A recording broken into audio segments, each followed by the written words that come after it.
Olá aluno, olá estudante, voltamos aqui mais uma vez para falar sobre o descobrimento do Brasil, mas agora o período colonial, que é a partir de 1530. Nós falamos na aula anterior sobre o período pré-colonial. Nesse período pré-colonial, Portugal não teve interesse de colonizar o Brasil. Portugal ainda estava atrás das especiarias das Índias, mas depois desse período de 1530 eles começam a perceber uma decadência lá nas especiarias, então eles também por causa das tentativas de invasões de outros países, eles começam a planejar a colonizar o Brasil. E aí entra o que? As capitanias hereditárias, ou seja, ele vai pegar pessoas, donatários, pessoas que têm uma condição melhor, vai dar uma terra e essas pessoas vão administrar aquela terra. Ele divide o Brasil em 15 pedaços e distribui para 12 donatários. Essas 12 pessoas vão administrar, elas vão ter dois documentos importantes que administram isso, que é a carta de doação. Tá? Para essa pessoa dizendo que ela tem a posse da terra, mas a terra não é dela, é de Portugal. O que produz também é de Portugal. E tem o foral também, que é o direito e deveres daquele donatário, e que rege também um comércio. Ou seja, é importante a gente entender que nessa época Portugal manda Martim Afonso para fazer aquela averiguação em 1530 da terra. 1534 começa a implantar as capitanias hereditárias. Esse Martim Afonso são duas capitanias que dá certo, né? Que é a São Vicente e a de Pernambuco. São Vicente, esse Portugal envia Martim Afonso e eles patrocinam ele, porque os outros donatários, outros capitães de hereditários, eles não têm muita condição, não tem muitos recursos para financiar, porque era muita coisa para fazer. Eles tinham que também distribuir as 6 Marias, que eram pequenos pedaços de terra, para outras pessoas cuidar também, como se fossem vassalos deles.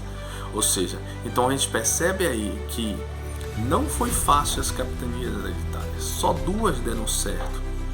Então foi praticamente um fracasso. Portugal achou que daria certo porque já deu certo em outros lugares que ele fez na África.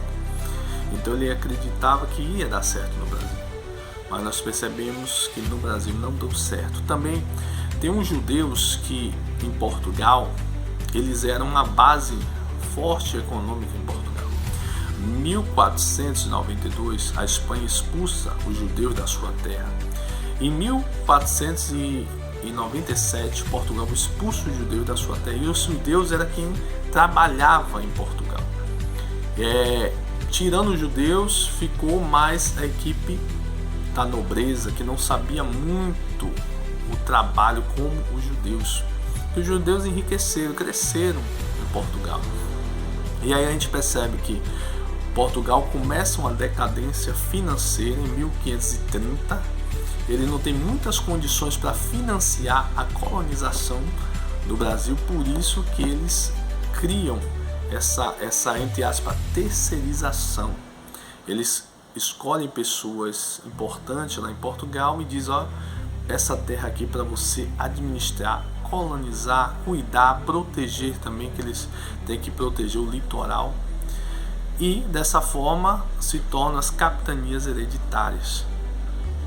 Nós entendemos que eles também têm um plano de fazer a cana-de-açúcar, né? Começar a fazer um plantio da cana-de-açúcar para esse desenvolvimento econômico para Portugal, porque eles têm um pacto colonial que essa venda dos produtos é para Portugal, não pode ser para outros países, é somente para Portugal.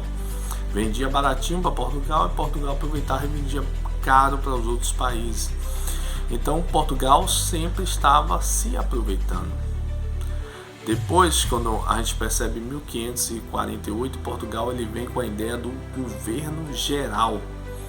E o que é o governo geral? Eles agora viram que essa capitania hereditária não estava dando certo, eles pegam um governador geral e colocam. Tomé de Souza se torna o primeiro governador geral. E nesse governo eles trabalham com o quê? Trabalham com um ouvidor-mor, um provedor-mor e um capitão-mor. O que são eles? O ouvidor-mor trabalha com a justiça, cuida na área da justiça, auxiliando o governador. O provedor-mor, ele cuida na área das finanças, também auxiliando o governador. E o capitão-mor, ele cuida da proteção. É como o exército, né? Eles cuidam das divisórias entre os países, da costeira, do litoral. O governador tinha essas 3 pessoas para lhe auxiliar. Então, eles criam esse governo geral, um pensamento que nós agora estamos colonizando o Brasil. Temos que cuidar do Brasil, porque a França tenta invadir, a França, a Holanda, outros países tentam invadir. Então, por isso que eles precisavam cuidar. Lá na frente eu vou falar mais um pouco sobre esse governo, mas só para você entender, temos aqui alguns pontos importantes. Vai ter a União Ibérica, que é em 1580, que vai durar até 640. Tudo isso vai ter revoltas, vai ter Holanda dominando uma área do Brasil, mas lá na frente nós vamos tratar sobre isso, né? Vai ter também um rei da Espanha se tornando rei de Portugal e Espanha, que é a União Ibérica, como eu citei, mas que é 1521, o rei Manuel I ele morre, o seu filho João III assume. João III casa com Catarina, que é irmã. Carlos V, imperador do rei lá da Espanha. E esse rei da Espanha automaticamente casa também com a irmã de João III. Ou seja, isso é o pano de fundo para Filipe II assumir o reino em 1580, formando a União Ibérica, que ela dura de 1580 até 1640, ou seja, o governo fica um só, unido. Isso vai gerar vários conflitos com a Holanda, porque Portugal, ele não sabia muito essa refinaria do açúcar, então ele chama a Holanda para fazer essa parte. Então a Holanda, ela coloca dinheiro ali, ela começa a trabalhar ali. Então, quando o rei da Espanha assume, ele estava em contrito com a Holanda e ele expulsa os holandeses. E o que acontece? A Holanda não aceita, porque ela não queria perder o seu investimento.